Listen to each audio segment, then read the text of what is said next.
Good evening to everyone present here with us today. This is Shreyan from IGCP. I would like to welcome all the viewers who have joined our platform for better exchange of knowledge that is going to be shared by our keynote speaker doctors for today's session. With much pleasure and honor, I would like to welcome Dr. Sharda Jain. She will be the host of today's podcast, which is on breaking the cervical cancer chain, the role of HPV vaccination in Indian cervical cancer Mukt Bharat mission. Ma'am is a senior consultant of Obs and Gynecology Department, director of Life Care Center and Life Care IVF, expert ethical committee, NMC. Now, without any further delay, I would like to welcome ma'am at our forum and would like to hand over the session to her. Over to you, ma'am. Thank you very much.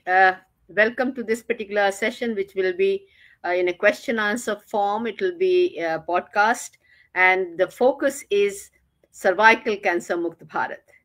As you all know, that in today's date, as far as cancers are concerned, we see new cases 14 lakhs per year, and out of that, the ratio is something like 1 in 1,000, and we lose something like 60.6 cases per thousand. And as far as the increase in cancers is concerned, it is about 150% as far as our country is concerned. Cancer cervix occurs in 1 in 8 women. Now, 1 in 8 women dies of cervical cancer. And you'll be surprised to know that maternal deaths, which amount to something like 25,000 deaths per year, are the cancer deaths because of cervical cancer is 2.5 times more than the maternal deaths. So it is high time that all medical fraternity, doctors, especially gynecologists, nurses, come in a very big way, create public awareness, and that is all is needed. You will be surprised to know that cancer cervix, the burden of it takes about 18.5% of the total cancer burden in India. And as for the deaths are concerned, 18.7% of the total cancer deaths are because of cervical cancer. And something good is that this particular cancer, this is the only cancer in a man and a woman which is 100% preventable. And WHO thought that why only the advanced countries, but countries with the low resource settings also can dream of having their country free of cervical cancer. They have seen this is by their experience in Australia, their experience in Europe, especially in Spain. They found that their screening program had been going on for a long time. Once they have added HPV vaccination, they are on the verge of getting declared as cervical cancer free. And it looks like that by 2030, many European countries, including Australia, will be declared as cervical cancer free. And as you all know, that HPV infection in our country and globally is around 6 to 7%. There are a few countries where the incidence is around 10%. And there are 200 viruses out of the 15 viruses are oncogenic, and everybody is talking today about HPV vaccination. So here we start what has been the declaration by WHO, and here we wish to introduce two stalwarts, Dr. Meenakshi Ahuja. She had been a past president of Delhi Gynecologist Forum South, and she is present president of Delhi Menopausal Society, as well as she is the president of North India Gynecologist Forum. And she has been working on HPV vaccination and cervical cancer Mukt Bharat for a very, very long time, a very big stalwart as far as this vaccination is concerned. Welcome, Dr. Ahuja. We have another stalwart, Dr. Shakuntala. Dr. Shakuntala is at present the president of North Delhi Gynecologist Forum, and she also runs a chain of hospital by HK Neuro Hospital and diagnostic chains. And she's again a big stalwart as far as HPV vaccination is concerned. So without any delay, we wish to start things. My question to each one of you, first Meenakshi and then Dr. Shakuntala. Do you think the cervical cancer Mukt Bharat campaign is the right campaign, and where are we today? Dr. Meenakshi. Thank you, ma'am, for having me here on this show. Definitely, it is something which can come true कि ये वाली campaign बहुत ही ज़रूरी है, and prevention is better than cure, all of us know. Cervical cancer younger women में commonest cancer है, and it is the only cancer in women or in anyone which is preventable.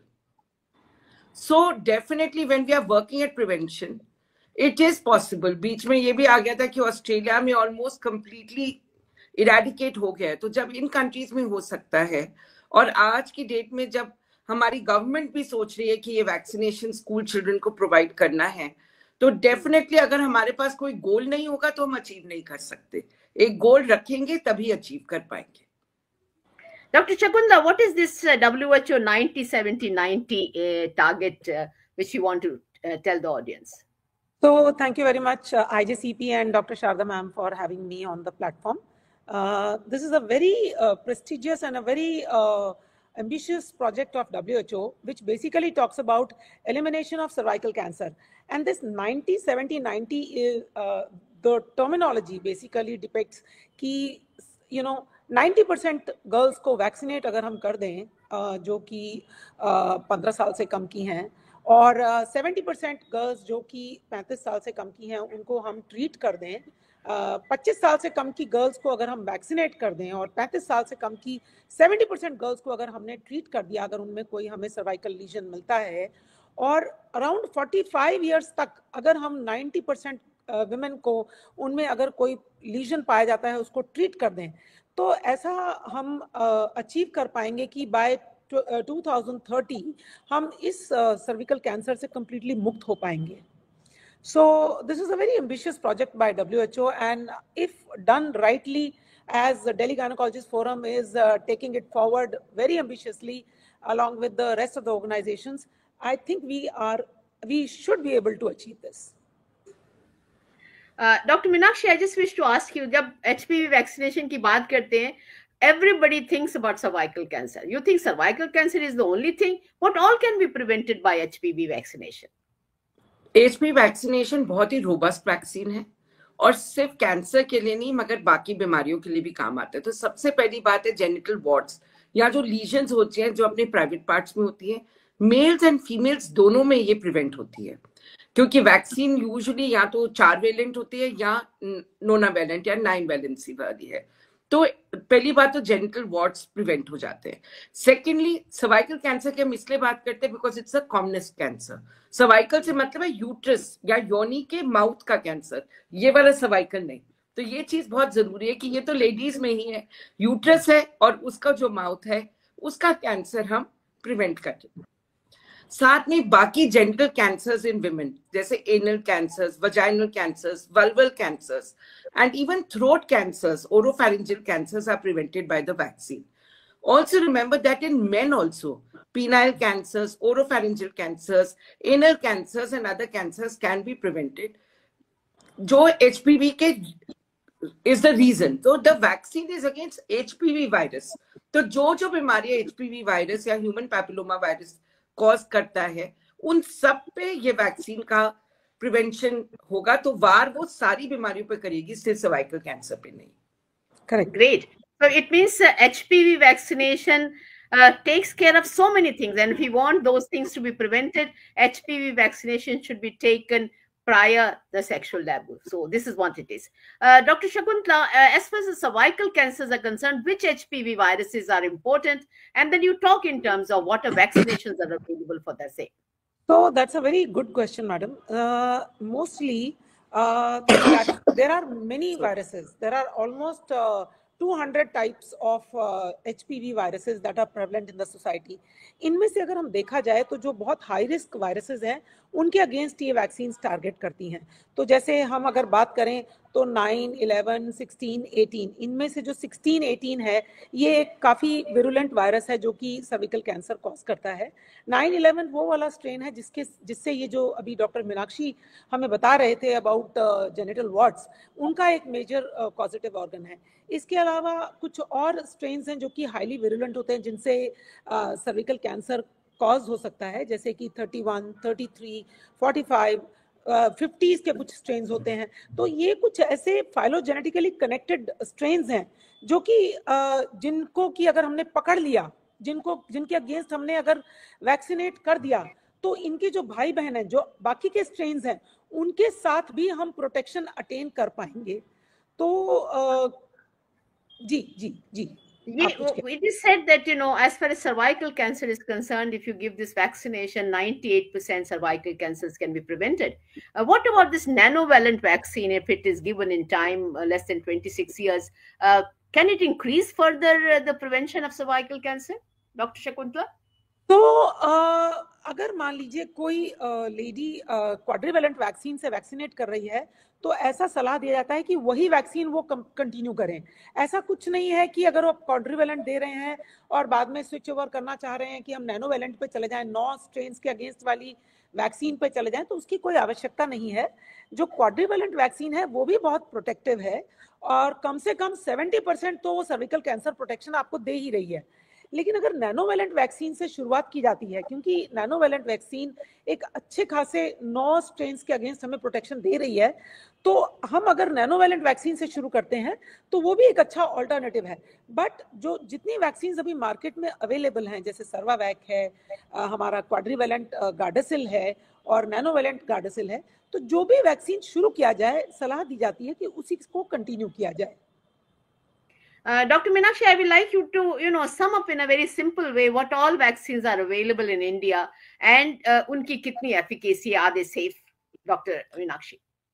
पहली बात तो ये, like I said, कि जो genital wards है उसके अगेंस्ट सारी तीनों वैक्सीन जो अवेलेबल है वो कंप्लीटली प्रोटेक्टिव है, because usually genital wards 6 and 11 virus से कॉज होती हैं। ठीक है ना? So when I ask you a question, can genital warts be prevented? What will be your answer for that? Yes. If both the partners are vaccinated, definitely genital warts can be prevented completely. Correct. ठीक है ना? अब जहां तक कि India के अंदर जो स्ट्रेन्स HPV के पाए जाते हैं, 70% of cervical cancers are because of 16 and 18। तो जो भी हमारी क्वाड्रिवेलेंट वैक्सीन होगी, चाहे वो सर्वावैक है जो इंडिजिनस वैक्सीन है या इंटरनेशनल वैक्सीन जो अवेलेबल है गार्डासिल 4, वो उन पे हिट करेगी कंप्लीटली और प्रिवेंट करेगी वो वाले वायरसेस। तो दैट इज 16 and 18।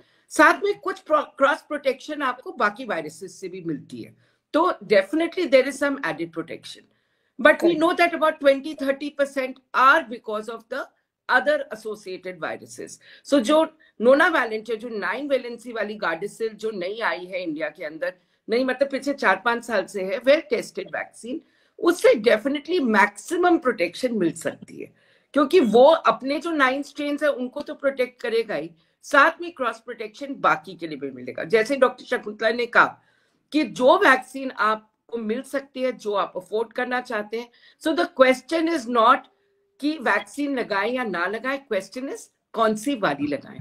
तो जो ऑब्वियसली जो ज्यादा वैलेंसीज कवर करते हैं वो बेटर वैक्सीन है, पर अगर आप वो वाली नहीं लगाना चाहते या ना लगा सके तो ये ना सोचिए कि जो दूसरी वैक्सीन लगेगी वो लाभदायक नहीं होगी। That is, I wouldn't say equally, but almost equally as effective. So do not refrain from getting the vaccine thinking कि नोनावैलेंट बहुत महंगी है और हम लगा नहीं सकते।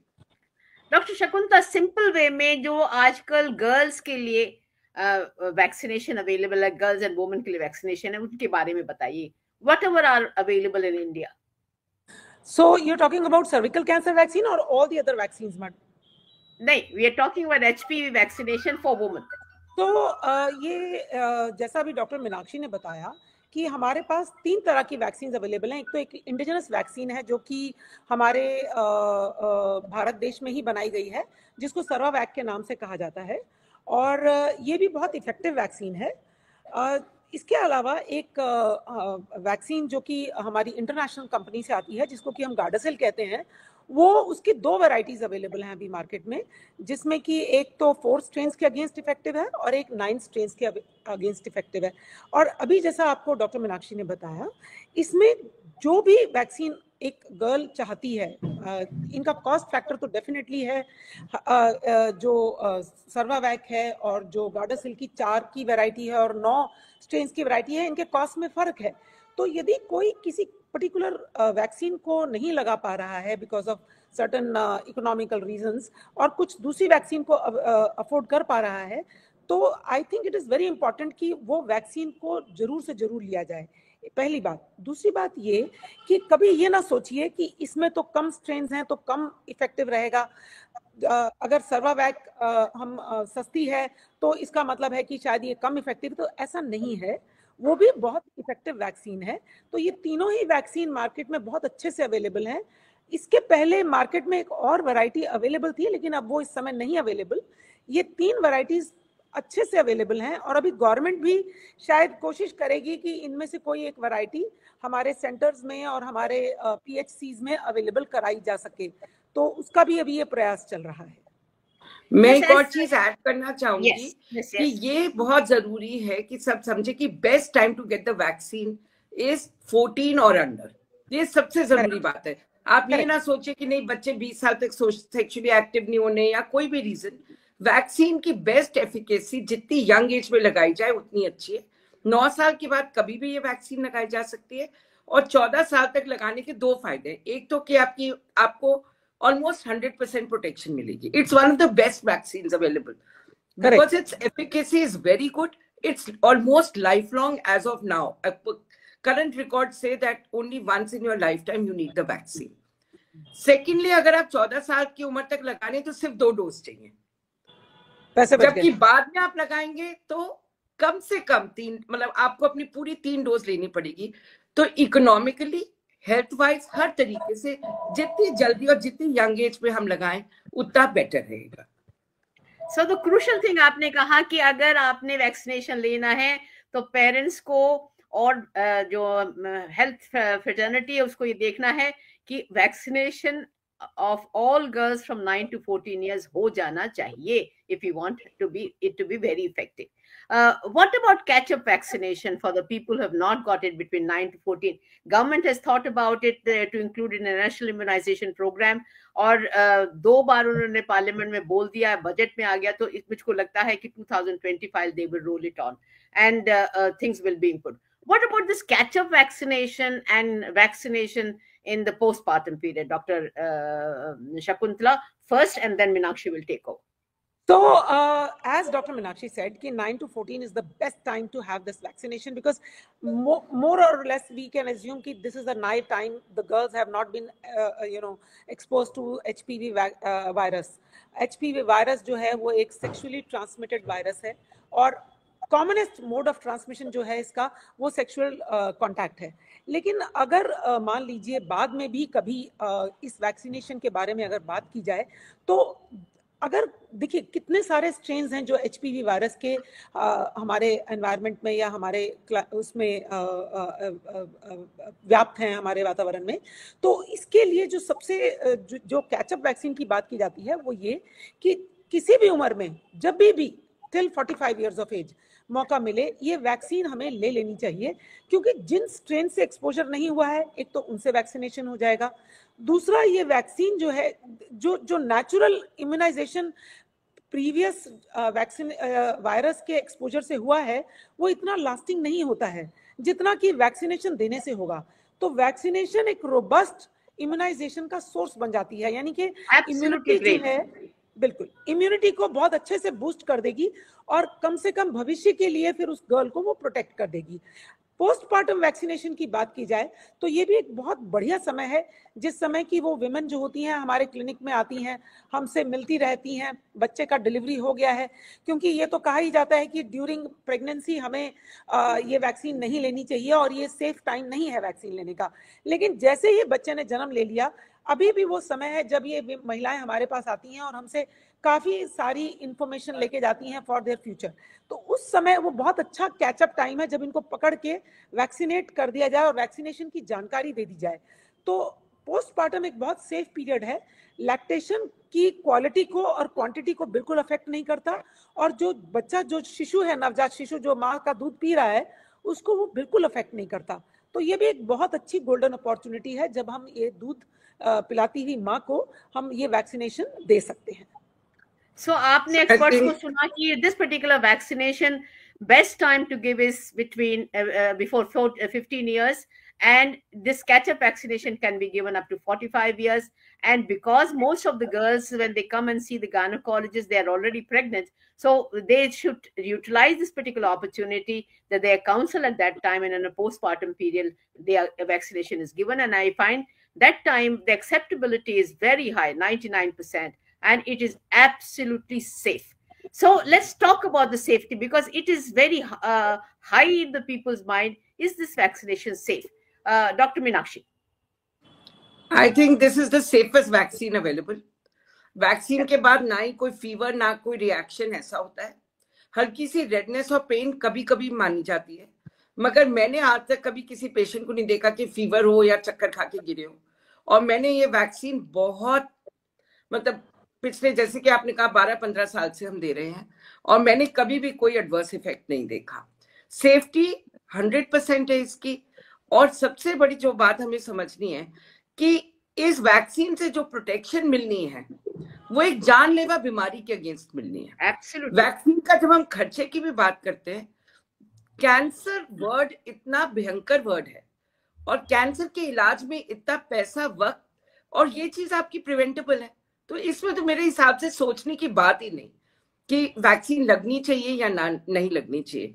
जहां तक कि आपने पहले कैचअप वैक्सीन की भी बात की, मेरे हिसाब से अगर 14 साल तक वैक्सीन नहीं लगी, 45 तक जब भी कोई वुमन गायनेकोलॉजिस्ट को मिले, there should be no reason कि उसके वैक्सीन की बात नहीं की जाए और वुमन वैक्सीन ना लगाए। चाहे वो प्रेगनेंसी प्लान कर रही है, चाहे वो प्रेग्नेंट है तो हम बात करेंगे कि डिलीवरी के बाद देंगे, चाहे कोई गायनी प्रॉब्लम है, या अगर कोई प्रॉब्लम भी नहीं है तो अपने आप आपको रीच आउट करना चाहिए और अपनी गायनेकोलॉजिस्ट के पास और वैक्सीनेशन के बारे में बात करनी चाहिए, डिस्कशन करनी चाहिए और वैक्सीन लगवानी चाहिए। डॉक्टर मीनाक्षी ने तो बताया कि it's absolutely safe. Doctor Shakuntala, कोई आपने लॉन्ग टर्म कॉम्प्लिकेशंस के बारे में सुनी है, और you find it is absolutely okay? तो जैसा डॉक्टर मीनाक्षी ने बताया, मैं भी करीब लगभग 12 से 15, जब से ये वैक्सीन मार्केट में आई है तब से मैं लगा रही हूँ, और हम लोग हजारों लोगों को ये वैक्सीन लगा चुके हैं। और in fact if you remember doctor Meenakshi, हम लोग उस समय शुरू में जब ये वैक्सीन आई थी तो उस समय कितना फियर था लोगों के दिमाग में, कितना प्रेस में और मीडिया में इतना इसका कई बार उछला भी था, लेकिन हम लोग शायद डिटर नहीं हुए और हम लोग लगाते गए। तब से लेकर अभी तक मैंने भी जो एक्सपीरियंस किया है, ज्यादा से ज्यादा जब हम सेकेंड डोज लगाते हैं, थर्ड डोज लगाते हैं, थोड़ा सा पेन होता है, लगाते वक्त थोड़ा सा पेन होता है, कभी कभी थोड़ा रेडनेस हो जाता है। इसके अलावा अगर उसको बिठा के लगाया जाए, रीअश्योर करके लगाया जाए, उसको बता के लगाया जाए कि तुम्हें क्या लगाया जा रहा है, तो जनरली जो, और उनको थोड़ा एक होता है ना, कई बार खाली पेट आ जाते हैं तो उनको थोड़ा बिठा दिया, थोड़ा पानी वानी पिला दिया, आराम से बिठा के उनको लगाया जाए, और उसके बाद भी उनको 5-7 मिनट बोला जाए कि आप बैठ के आराम से तब जाइए। तो आज तक मैंने भी अपने क्लिनिक में कभी कोई ऐसा साइड इफेक्ट एनकाउंटर नहीं किया है। I find it very safe and without much of any side effect, as she also said, Dr. Meenakshi, कि किसके लिए हम लगा रहे हैं। जब हम इस तरह की बात करते हैं, हम जब बताते हैं कि देखो 9 तरह के कैंसर से तुमको ये वैक्सीन बचाने वाली है, तो मुझे लगता है कि थोड़ा बहुत पेन, थोड़ा बहुत इन्फ्लेमेशन, थोड़ा बहुत रेडनेस सब लोग अच्छे से सहन कर लेते हैं। डॉक्टर शकुंतला, आपको याद होगा हम लोगों ने खुद वैक्सीन लगवाई थी, बिल्कुल, अपनी डॉटर्स और अपने बेटों को, जब वो टीनेजर्स थे तभी लगा दिया। बिल्कुल जी। तो बिल्कुल। इस हमारी सारी नीसेस, नेफ्यू, सब बच्चे वैक्सीनेटेड हैं। तो जो चीज हम रिमेम्बर करना चाहिए कि just like Covid vaccine we were making them wait for 15 to 20 minutes, this should be uniformly done by all doctors. Absolutely. So all those side effects which are there, you can watch them for next 20 minutes. Bilkul. Now coming to this 2-dose vaccination, it has been thought, that people who have taken, more than 100 countries have taken in a national immunization program. But as far as the second dose is concerned, they found that only 13% second dose could be given. Now, what is the SAGE WHO recommendations, which has to be now endorsed by the Drug Controller of India? But till that time, what is the SAGE recommendation of WHO? Meenakshi. हम आज तक तो we were giving 3 doses for women over 15. But the SAGE recommendation says that even if 2 or even a single dose is given, we will get a very good immunity. और हो सकता है कि cost efficacy या जैसे patients की miss हो गई dose या नहीं करवाई या government दे रही है, तो हो सकता है कि 1 या 2 dose ही दी जाए, क्योंकि उससे भी बहुत अच्छा रिस्पॉन्स आएगा. फिर भी हमें भूलना नहीं चाहिए कि ये recommendation है, बट जो वैक्सीनेशन है उसकी जो मतलब इतने सालों की रिसर्च है, जो आइडियल सिचुएशन में 15 साल से कम को 2 डोजेस और उससे ऊपर 3 डोजेस लगनी चाहिए. इन फाइनेंशियली कंस्ट्रेंट या लिमिटेशन के अंदर कम वैक्सीन भी लग जाए तो it is more important to vaccinate. These are government programmes कि ज्यादा लोगों को वैक्सीनेट कर दें और ताकि बेनिफिट ज्यादा लोगों को मिल सके अगर एक लिमिटेड नंबर ऑफ वैक्सीन है. So the message is may be very good. So the message is that less than 15 years, ideal is that you should keep 2 doses. But if the government has constrained, even a single dose can be given. And this is first they said up to 15 years, and the second recommendation came that it can be given till 20 years. Also, 1 dose is equal to 2 doses, but it will be preferable that 2 doses are given. So now coming to is the vaccination necessary for boys, Dr. Shakuntala? Is complete eradication of cervical cancer, is the vaccination needed for men? Well, I would say yes. Because, see, the transmission is happening through sexual contact. Now, there are restraints in our, in our economic scenario, in our country. But if you ask me as a healthcare provider, I would say it is recommended. In some Nordic countries, in Australia, it is given to boys regularly. And that is how they have been able to come to near zero, incidence of HPV infection by immunizing both the boys and the girls. I would say yes. But there are restraints.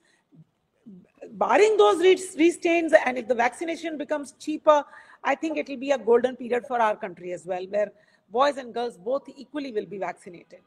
But yes, recommendation to hai. Recommendation HPV infection is there in 86% in women and nearly 92% in men. And by 30 years, there's a lot of clearance of this particular virus from the system, but still the male retain the virus for a longer time. And these are the people who keep reinfecting their partners. So I think, if you want to completely eradicate, the gender-neutral vaccine should be given to boys up to 26 years. So, Dr. Meenakshi, will you like to tell what should be the dose schedule for vaccination as for the boys are concerned? And whatever the boys, so for the boys also, we follow the same schedule, that 0 and 6 months if they are less than 15, and 0, 2 and 6 months if they are till 26 years of age. This is a national recommendation also currently. And at present, you find that Gardasil 4 is not, the permission is not there for boys. It is only for girls up to 9 to 45 years. Gardasil 9 is a gender-neutral vaccine. To boys in India, it can be given up to age 15. But as for the girls are concerned, that particular vaccine can be given up to 26 years. But our own indigenous vaccine, which is world-class vaccine, can be given from 9 to 26 to both girls and boys. And it is recommended that people who are listening, they not only should give their daughters, but they should also give their boys. Now coming to a very questionable thing, people are not clear, including gynecologists. Can this vaccine be given or effective in sexually active people? Dr. Shakuntala. Why not? I mean, these are those girls who are regularly getting HPV contamination. You see, the HPV virus is one virus which is transmitted mostly through sexual contact. Now, when these girls are sexually active, they have been exposed to certain strains. But there are many strains they are yet not exposed to, number one. So, they will be vaccinated against those strains. Now, the immunity which is given, which comes through natural, जो हमारा शरीर का जो natural immunity है, उसके through जो immunity किसी girl को आती है वो लॉन्ग लास्टिंग नहीं होती है। इसलिए जो इम्यूनिटी वैक्सीनेशन से आएगी वो लॉन्ग लास्टिंग होगी। और ये वो लेडीज हैं, सेक्सुअली एक्टिव वुमेन हैं, जिनको कि हम कम से कम जिन स्ट्रेन से उनका अभी तक एक्सपोजर नहीं हुआ है उससे हम प्रोटेक्शन दे पाएंगे और साथ ही साथ क्रॉस प्रोटेक्शन भी दे पाएंगे। एंड ऑल्सो 30 इयर्स तक ये वायरस अपने आप भी आपकी बॉडी से वॉश आउट हो सकता है। तो अगर आपको वैक्सीन लगी है और अगर आपने वायरस आपकी बॉडी से वॉश आउट हो गया तो फिर वो वापस नहीं आ सकता। बिल्कुल, एक बार आपके पास उसके एंटीबॉडीज हैं और वो आपकी बॉडी ने वॉश आउट कर दिया, वो वायरस वापस नहीं आएगा। तो even if you have the virus in your body, it's okay, the vaccine will still help. Secondly, जैसे डॉक्टर शकुंतला ने कहा कि सारे 4 के 4 वायरस और 9 के 9 वायरस तो आपकी बॉडी में नहीं है, तो you will get protection against the other strains also, and any protection against cancer. This is the only vaccine in the world which protects you against cancer. Correct. And it is the only cancer which is preventable. इसीलिए इसमें सोचने की बात ही नहीं है कि आपको vaccine लगानी है या नहीं लगानी। You are sexually active, you're not sexually active, you've had contact with one person, you're in a single partner relationship, multiple partner relationship. आजकल one could have any sort of relationship, but it is very important कि आप vaccine लगाएं। अच्छा, ये बताइए कि we have talked everything as far as the schedule is concerned, the sage recommendation. लोगों के दिमाग में जब पब्लिक में वैक्सीन लेके गवर्नमेंट जाती है तो दिमाग के मिथ्स हैं। ये क्या मिथ्स हैं? जो 2 मिथ्स हैं कि इनफर्टिलिटी कॉज करती है, ये प्रोमिस्क्यूटी इंक्रीज करती है। तो शकुंतला, आपका क्या व्यू पॉइंट है? देखिए, जब भी मेरे पास कोई आते हैं, जनरली जब एडोलेसेंट गर्ल्स आती हैं अपनी मदर के साथ या अपने पेरेंट्स के साथ और उस समय वो बात करते हैं, तो एक हमारा जो काउंसलिंग का तरीका है, पहली बात तो ये दोनों मिथ्स हैं। जैसा आपने कहा कि क्या ये प्रोमिस्क्यूटी बढ़ाती है, क्या ये इनफर्टिलिटी बढ़ाती है, तो पहले तो ये बात समझना बहुत जरूरी है कि इनफर्टिलिटी वैक्सीन से नहीं होती है, इनफर्टिलिटी इन्फेक्शन से होती है या उसके और कई कारण हो सकते हैं, बट वैक्सीन से कभी इनफर्टिलिटी नहीं होती, नंबर 1। नंबर 2, अगर प्रोमिस्क्यूटी की बात करें तो जो चीज अंडर द कार्पेट है, जरूरी नहीं है कि वो हम उसको एज्यूम करके चलें कि वो है ही नहीं। हमें अपने बच्चों को प्रोटेक्ट करके रखना है, हमें एक ऐसी घातक बीमारी से अपने बच्चों को प्रोटेक्ट करना है जिसके बारे में जानकारी नहीं है। तो जानकारी जो है वो इलाज है, जानकारी एक समझदारी है। जानकारी कभी हमारी किसी भी तरह की किसी भी सेक्सुअल प्रोमिस्क्यूटी को या समाज में सेक्स एजुकेशन जो है वो प्रोमिस्क्यूटी को नहीं बढ़ाती, तो वैक्सीनेशन की नॉलेज कैसे प्रोमिस्क्यूटी को बढ़ाएगी? ग्रेट। डॉक्टर मीनाक्षी, ये जो immuno compromise HIV positive patients हैं, इनके बारे में वैक्सीनेशन दिया जा सकता है क्या? हमें काउंसलिंग में एडिशन उनको बताना चाहिए? Doctor Meenakshi. Definitely HIV patients को ये वैक्सीन लगनी चाहिए। इसमें वही स्टैंडर्ड 0, 2 and 6 मंथ्स की डोज लगती है, मगर पेशेंट को बताना पड़ता है कि हो सकता है कि आपका इम्यून रिस्पॉन्स उतना अच्छा ना हो क्योंकि आप इम्यूनो कॉम्प्रोमाइज्ड हो। हाँ, तो एफिकेसी जो कि हम नॉन कॉम्प्रोमाइज, हाँ यस, थोड़ी कम हो सकती है, but it is effective in those cases also. ये मुझे बताइए कि क्या कंट्राइंडिकेशंस है as far as this vaccination is concerned? तो अगर देखिए, इस वैक्सीन में ईस्ट के प्रोडक्ट होते हैं, तो यदि किसी को बहुत सीवियर एलर्जी है ईस्ट से, तब तो वो अपने डॉक्टर से, अपने हेल्थ केयर प्रोवाइडर से बात कर लें। यदि उनको HPV रिलेटेड वैक्सीन से रिलेटेड किसी भी उसके जो उसमें जो कंटेंट्स हैं उससे कोई सीवियर एलर्जी है, कोई उनको बहुत सीवियर एलर्जी का कोई हिस्ट्री है किसी इसके बारे में तो उनको पता नहीं है, वो पूछते हैं, बहुत लोग पेरेंट्स कहते हैं हमारी बेटी को एग एलर्जी है, तो आप उसमें क्या तो है ही नहीं, इसमें एग तो है ही नहीं, एग एलर्जी से नहीं। लेकिन ईस्ट का एक ऐसा है कि अगर किसी को ईस्ट से एलर्जी है तो एक बार अपने हेल्थ केयर प्रोवाइडर से बात कर लें, और यदि उन्हें किसी वैक्सीन से कोई बहुत सीवियर एलर्जी हुई है, अगेन अपने हेल्थ केयर प्रोवाइडर से बात करें। सेकेंड, मैं कहूंगी कि during pregnancy it should not be given, that's all. इसके अलावा मैं नहीं समझती कि कोई और कॉन्ट्राइंडिकेशन इसमें रूल करेगा, कोई और कॉन्ट्राइंडिकेशन मैं नहीं समझती कोई है। इनफैक्ट जो हम कहते हैं कि HPV स्क्रीनिंग के लिए या सर्वाइकल कैंसर की स्क्रीनिंग के लिए पैप्समियर टेस्ट होता है और वो करना होता है, ये भी नहीं जरूरी कि आप पैप्समियर टेस्ट करें तभी, मतलब जैसे कई लोग कहते हैं कि भाई मैं करिए, जरूर करिए। मैं देख तो लूं मेरे में वायरस है कि नहीं है, पहले टेस्टिंग तो कर लो। इसमें कोई टेस्टिंग रिक्वायर्ड नहीं है, मगर ये जरूर ध्यान रखा जाए कि वैक्सीन लगी है इसका ये मतलब नहीं कि आप अपना पैप स्मीयर या अपना रेगुलर स्क्रीनिंग ना कराएं, वो भी सारी करानी जरूरी है। आपकी स्क्रीनिंग और आपकी वैक्सीनेशन हैंड इन हैंड चलती है। बिल्कुल। अभी स्क्रीनिंग पे आने से पहले 2 क्वेश्चंस हैं जो गायनेकोलॉजिस्ट बड़े परेशान होते हैं ना। पेशेंट ने पहले वैक्सीनेशन नहीं लिया, इंटल वार्ड्स हो गए, क्या this particular vaccine can be therapeutic? Doctor Shakuntala? No, it is, see, one has to have this clarity in mind कि ये थेरेप्यूटिक नहीं है, लेकिन आप ये वैक्सीन साथ ही साथ लगवा लीजिए, क्योंकि वो एक ऐसा टाइम होता है ना जब हम पेशेंट को जब बताते हैं ना कि देखो एक वैक्सीन थी अवेलेबल और आपने कभी इसके बारे में इंक्वायर ही नहीं किया, तो एक तो वो वैक्सीन लगाने से फर्दर उसका एक्सपोजर बच जाएगा और उसकी इम्यूनोजेनिसिटी यानी कि भविष्य में वायरल वार्ड्स होने की संभावनाएं कम हो जाएंगी। और साथ ही साथ अपने वार्ड्स की ट्रीटमेंट ले लीजिए।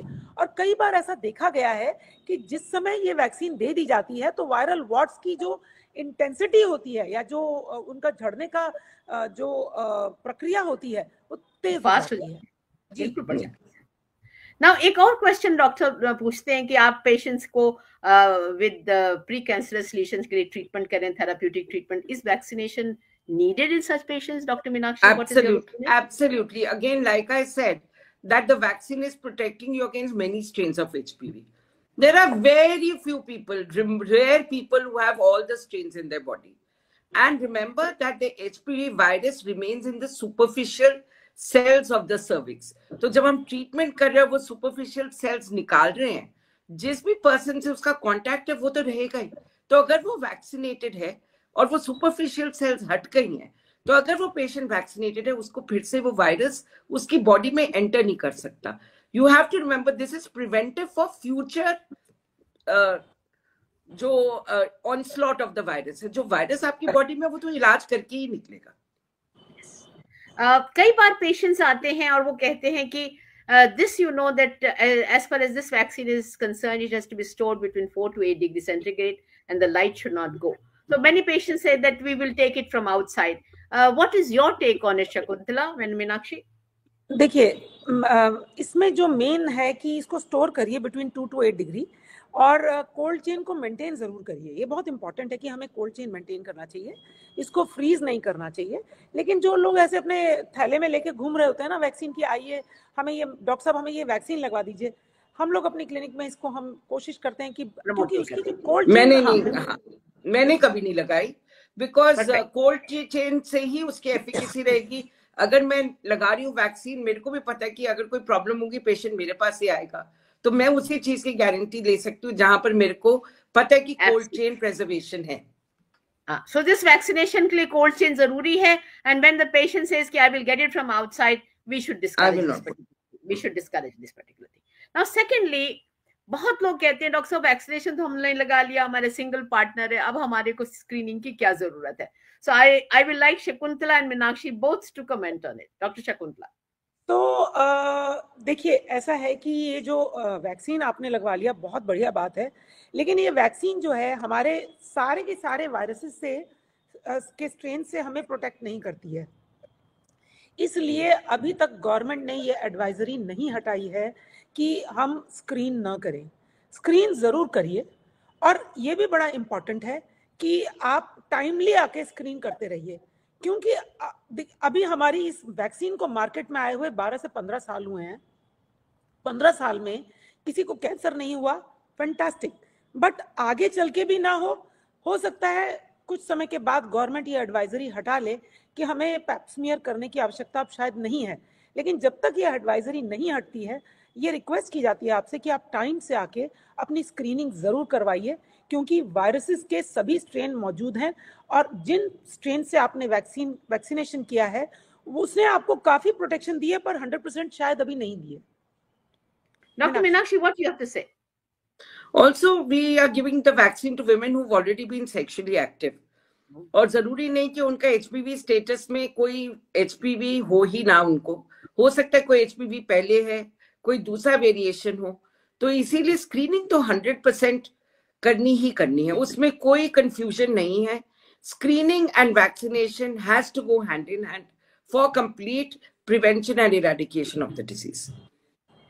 You've seen in the Western world that screening program had been going on for the last 60 years, and they had been able to decrease HPV infection in their community by 70% and deaths because of cervical cancer to almost to the tune of 80 to 85%. But what they have said that once they have inducted vaccination program in their program, then they are close to 100% eradication, and that's why you'll find many countries will be declared by WHO as cervical cancer free things. Dr.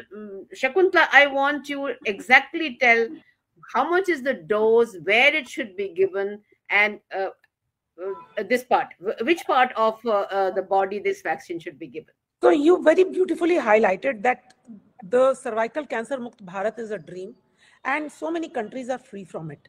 आपको ये भी अब हम देखने में अभी आ रहा है कि दिल्ली में पहले सर्वाइकल कैंसर नंबर 1 कैंसर हुआ करता था, अब breast cancer has taken over. Cervical cancer has slid down to number 2. It is not number 1 cancer anymore. So ये encouragement तो है ही है कि देखो कैंसर की इंसिडेंस को कुछ हद तक हम कम कर पा रहे हैं. इसकी एक प्री-फिल्ड वायल आती है, जो भी वैक्सीन आप लेते हैं, चाहे आप सर्वावैक लें, चाहे आप गार्डासिल लें, चाहे उसकी 4 की वैरायटी लें या नैनोवेलेंट लें, मतलब 4 वाली वैक्सीन लें या 9 स्ट्रेन्स के अगेंस्ट, ये एक प्री-फिल्ड सिरिंज मार्केट में आती है, जिसको कि हम 2 से 8 डिग्री तक के बीच में स्टोर करके रखते हैं, और हम हमेशा इसकी कोल्ड चेन को मेंटेन करते हैं. और जब भी ये हमारे क्लिनिक में आती है तो इसके बैचेस हमारे रिप्लेस टाइम टू टाइम, मतलब हम लोग इसकी जो एफिकेसी है उसको कम नहीं होने देते हैं, as long as far as it is coming from the manufacturer to the doctor's clinic. So it is important कि आप डॉक्टर के क्लिनिक में जाएं और डॉक्टर से ही लगवाएं, कहीं और डेल्टॉइड रीजन में लगवाएं, डेल्टॉइड रीजन में लगवाएं, केमिस्ट के पास जाके या किसी नर्स से मत लगवाएं. और इसको हम बाजू में आर्म्स पे, डेल्टॉइड रीजन जो है हमारे आर्म का ऊपर वाला भाग होता है, यहाँ पे हमारे हॉस्पिटल में या किसी भी हॉस्पिटल में दिल्ली में आप जाएंगे तो वहां आप देखेंगे कि डॉक्टर ही वैक्सीन लगाते हैं और हमेशा आर्म्स के रीजन में, यहाँ डेल्टॉइड रीजन में लगाते हैं. और जो उसकी जो स्पिरिट होती है उसको जैसे हम क्लीन करते हैं ना, क्लीन करने के बाद हम उसको ड्राई करते हैं और उसके बाद ही हम उसको लगाते हैं. 10-15 मिनट के लिए बिठाते हैं, देखते हैं कि कहीं कोई चक्कर ना आ जाए, कोई प्रॉब्लम ना हो, कोई दिक्कत ना आए, और उसके बाद फिर हम पेशेंट को भेजते हैं. और इस प्रकार ज्यादातर डॉक्टर्स, हम में से ज्यादातर लोगों ने इसमें कोई साइड इफेक्ट नहीं देखे हैं, कोई प्रॉब्लम्स हमें नहीं हुई हैं. जो नई वाली वैक्सीन है, जो नोनावैलेंट वैक्सीन है, that can be given in the deltoid or in the hip also. That is the recommendation by the company. It can be given in both the areas. पर क्योंकि हम सारी सर्वाइकल कैंसर की vaccinations deltoid में ही लगा रहे हैं, हम एज अ हैबिट, क्योंकि कभी आपके हेल्थ केयर प्रोफेशनल्स क्लिनिक में लगा रहे होते हैं, तो ये एक रूटीन रखा हुआ है कि ये सिर्फ बाजू पे लगेगी और कूले पे नहीं लगेगी. जबकि जो नोनावैलेंट है can be given both places. एक और चीज जो है कि अगर आपने एक डोज ली है 10 साल की उम्र में, फिर आप भूल गए, तो क्या ये जो मिस्ड सेकंड डोज है उसके ऊपर आप लोगों को क्या व्यू पॉइंट है? करंट रिकमेंडेशन तो ये कहती है कि आपको ये प्रोग्राम फिर से नहीं शुरू करना. जब भी लाइफ में अगर आपने 1 या 2 डोजेस ली हैं, तो आपकी बाकी डोजेस जब भी आप स्टार्ट करना चाहे आप स्टार्ट, मतलब they have to be completed. ये जरूर है कि अगर आपकी सेकंड डोज लग रही है तो थर्ड डोज, सेकंड और थर्ड डोज में नॉर्मली 4 महीने का गैप होता है. तो अगर बाय चांस आपकी सेकंड डोज लेट हो गई है तो third dose any time after 3 months can be given, but कम से कम 3 महीने का गैप आपको सेकंड और थर्ड डोज के बीच में भी रखना. Absolutely wonderful. पहले ही कहते थे WHO के 1 साल में सब पूरा हो जाना चाहिए. जब से कोविड आया तो रेकमेंडेशन आया कि 3 साल के बाद भी अगर आपने करना है तो जैसे मीनाक्षी ने बताया है आपको करना होगा. So now the time has come to sum up. आप पेरेंट्स जो सुन रहे हैं उनके बारे में क्या बताना चाहेंगे HPV वैक्सीनेशन के लिए for their daughters and for their boys from doctor Meenakshi? इस चीज में आई थिंक इतनी देर में यही डिस्कशन हो रही है दैट इट इज, हमें ध्यान रखिएगा कि cervical cancer is the commonest cancer of young women. It is the only preventable cancer and it is preventable by a vaccine. और किसी कैंसर की कोई वैक्सीन है, कई लोग आके कहते हैं हमें ब्रेस्ट कैंसर वाली वैक्सीन लगा दे, ये वाले यूट्रस के कैंसर की वैक्सीन लगा ले।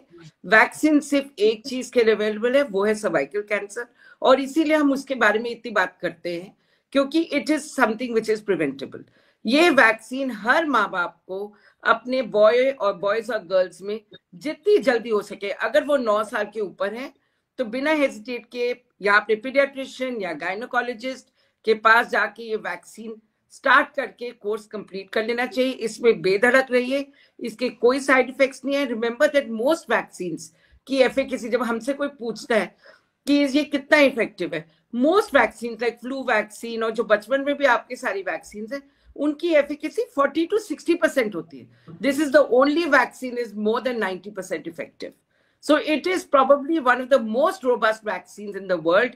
इसका आज तक कोई ब्रेक थ्रू भी नहीं देखा गया है, और इस चीज में आपको सोचना भी नहीं चाहिए। अगर आपकी माइंड में कोई भी डाउट है, तो जो यंगस्टर्स के पेरेंट्स हैं, मैं ये भी साथ में एडवाइस करूंगी कि जो मदर्स है जब यंगस्टर्स को ले जा रहे हैं, अगर आप भी 45 ईयर्स से कम है तो अपनी कैचअप वैक्सीन भी लगवाइए।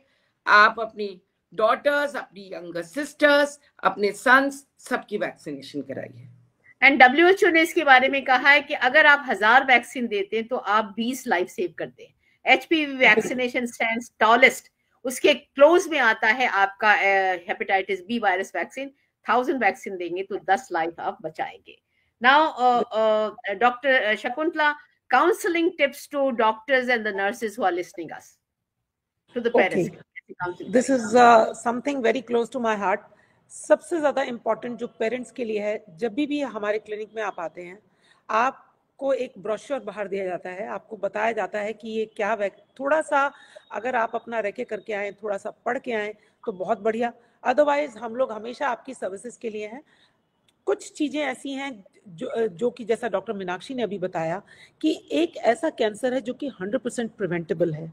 तो इस कैंसर के बारे में थोड़ा सा जानिए, पढ़िए, और अपने बच्चों के बारे में ये जो भ्रांति है कि इससे प्रोमिस्क्यूटी बढ़ती है, कैंसर की वैक्सीन देने से प्रोमिस्क्यूटी बढ़ती है या कुछ और बीमारियों का इससे प्रसार और प्रचार होता है, ऐसा बिल्कुल नहीं है। जानकारी ही बचाव है। आप आइए, इसके बारे में जानकारी लीजिए।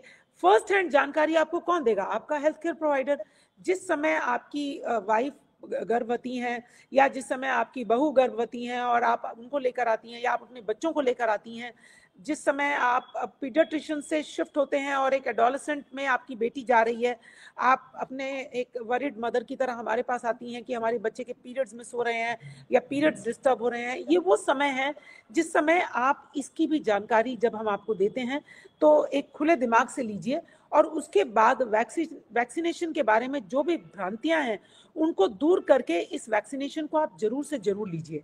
नंबर 1। नंबर 2, यदि आपको किसी तरह की कोई कंफ्यूजन है, कोई डाउट्स है, तो have it cleared from the houses mouth. हमारे पास आइए, हमसे ये डाउट क्लियर करिए, हम आपको बताएंगे। To the nurses, what is most important is कि आप सबसे पहले तो इसकी अवेयरनेस को स्प्रेड करिए, लेकिन जो वैक्सीनेशन है it should be taken in the clinic, it should be taken under the supervision of a healthcare provider only, and इसकी वैक्सीन की जो चेन है, कोल्ड चेन है, वो प्रॉपरली मेंटेन रहे, ये बहुत इंपॉर्टेंट है। और रॉन्ग इन्फॉर्मेशन देना, कभी कभी ऐसा होता है कि हमने ये देखा है कुछ हेल्थ केयर प्रोवाइडर्स, जैसे वो लैक्टेशन के बारे में कुछ इन्फॉर्मेशन देते हैं तो उसमें कुछ ऐड कर देते हैं, तो इस तरह से कोई मिसकम्युनिकेशन ना हो, इसका हमें ध्यान रखना चाहिए। ये बहुत इंपॉर्टेंट है कि हम जो भी इंफॉर्मेशन दें वो राइट हो और फैक्चुअल हो। Thank you very much. मैं तो ऐड करना चाहूंगी डॉक्टर मीनाक्षी, अगर एक पेशेंट कहता है मुझे फ्लू भी लेना है, मुझे HPV भी लेना है, आपका क्या व्यू पॉइंट है, क्या रूल है, आप सबको बताइए। Ma'am, flu vaccine is not a live vaccine, ना ही HPV वैक्सीन लाइव वैक्सीन है। तो आइडियली तो दोनों भी साथ दिए जा सकते हैं, दोनों डिफरेंट आर्म्स में देख के वी कैन अलग सिटिंग, तो there is no problem. We should be protecting देना है तो एक ही दिन दीजिए, नहीं तो गैप ऑफ 15 days 15 days बीच में नहीं देंगे। Now coming to future advancement जो HPV वैक्सीन्स में हो रही है, वो क्या क्या एरियाज हो रहे हैं? शकुंतला एंड मीनाक्षी दोनों आप बताइए कि क्या which way we are going as far as HPV vaccination तो advancement। हम हमारी ये वैक्सीनेशन कंपनीज तो बहुत आगे का सोचती हैं। ये तो ये चाह रही हैं कि अब एक सिंगल डोज वैक्सीन लग जाए, या एक ऐसी वैक्सीन आ जाए जो कि सारे स्ट्रेन्स को कवर कर दे, या फिर एक ऐसी वैक्सीन आ जाए जो कि हमें ट्रीट भी कर दे सर्विकल कैंसर से। सो ये ड्रीम्स है। यस, सो एक ऐसी वैक्सीन जो कि सिंगल डोज में कवर कर दे, या जो कि सारे स्ट्रेन्स को कवर कर दे, या फिर सर्विकल कैंसर होने के बाद उसको थेरेप्यूटिकली भी ट्रीट कर सके, ऐसा विचार अभी चल रहा है। और मैं समझती हूँ it is possible in future, everything is possible. So मेरे हिसाब से वैक्सीन का कॉस्ट अगर कम हो जाए और अवेयरनेस बढ़ जाए, that is what we are looking for, more than more research कि आप इसके प्रिवेंशन ट्रीटमेंट ये सब कर देंगे। Vaccine are meant for prevention. No vaccine treats any disease. Yes. Good news is that the government of India is taking it up, and as we have seen with the COVID vaccine, our machinery is absolutely top gear. And once the government has procures the HPV vaccination, and for 10 years, if we give it to the adolescent, picture in this country will be very, very different. Very different. And Doctor, last minute I want to do. There is a big lobby, anti-vaccine lobby. Meenakshi, one comment by you requesting, and Shakuntala, one comment for those anti-vaccine lobby. आपको क्या कहना चाहेंगे? Prevention is better than cure. That is the only thing. लेनी है, उनके चक्कर में नहीं आइए जो anti-vaccine lobby की बात करते हैं। शकुंतला, मैं तो यही कहना चाहूंगी, जैसा मैंने अभी कहा कि नर्सेस के मुंह से या हेल्थ केयर प्रोवाइडर्स के मुंह से कभी कोई ऐसा सेंटेंस ना निकले जो हमारी समाज की हेल्थ पे बुरा असर करे। एंड मैं समझती हूँ रॉन्ग इंफॉर्मेशन देना, I think there is nothing more criminal than spreading wrong information about something which has saved millions and millions of lives. ऐसा कोविड समय में भी हुआ था। हमें अपना माइंड ओपन करके और ये चीज को समझना बहुत जरूरी है कि वैक्सीनेशन प्रिवेंशन के लिए है, और जो चीज हमें प्रिवेंट करा रही है, लोग तो इतना भी कहते हैं कि सिर्फ माँ का दूध काफी है, हमें पोलियो वैक्सीन भी नहीं लगाना चाहिए। और आप देखिए वैक्सीनेशन की वजह से पोलियो हमारे देश से कंप्लीटली इरेडिकेट हो चुका है। So vaccine is next to clean water. It has given that kind of a prevention as far as the community is concerned. And one thing, all fraternity, doctors and nurses fraternity, आप 1 या 2 minute अगर आप counselling के लिए निकालेंगे HPV vaccination को, you will do a great lot. 90-70-90 mission के ऊपर doctor Meenakshi, last word from you, and then from Dr. Shakuntala. We'll wind up. We'll take. So WHO says, we discussed this in the beginning, 90% vaccination of girls under 15. The checkup by the screening for women 35 years and 45 years in at least 70%, and 90% of cervical lesions treated. That is our aim to prevent or eradicate cervical cancer by 2030. ये last word. जी, सो ये जो statistics दिए गए हैं, basically ये इसलिए दिए गए हैं जिससे कि सर्विकल कैंसर को कंप्लीटली एलिमिनेट किया जा सके, और ये अवेयरनेस हमारे हेल्थ केयर प्रोवाइडर्स में स्प्रेड की जा सके, डिसेमिनेट की जा सके, कि हम वैक्सीनेशन भी मास स्केल पे करें। उसमें जो हमें लीजन्स मिलते हैं उस समय, साथ ही साथ जब हम वैक्सीनेशन कर रहे हैं तो हम एक स्पेकुलम डाल के जो हम एग्जामिनेशन करते हैं, और हमें जो भी लीजन्स मिलते हैं उनको ना सिर्फ हम स्क्रीन करें बल्कि उनको ट्रीट भी करते जाएं। तो ये 90, 70 और 90 का जो स्टैटिस्टिक्स दिया गया है, इसका जो पर्पस है, मेन पर्पस है, वो ये कि ना सिर्फ हम वैक्सीनेट करें बल्कि अपनी माइंड को ओपन करके हम उस जो भी लीजन्स हैं उनको पकड़ें भी और साथ ही साथ ट्रीट भी करते जाएं, ताकि ये जो ड्रीम हमने देखा है कि बाय 2030 हमारा सर्वाइकल कैंसर मुक्त भारत हो, तो ये ड्रीम हम जरूर अचीव कर पाएंगे। यस, जो ड्रीम है वो WHO का है कि बाय 2030 अगर आप ये 90-70-90 करेंगे तो 1/3 of the maternal mortality of cervical cancer कम हो जाएगी, but it will take another 50 years, probably less, for eliminating cervical cancer completely. And this year, Dr. Neeja Vatla got the Padam Shri just because she has worked a lot in developing HPV vaccine, and now getting a screening test which is based on HPV. If there are any questions, Shreyan, we will love to take from the audience. Madam?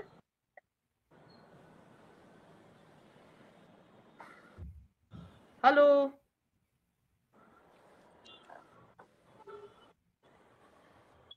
Madam Shreyan? Yes.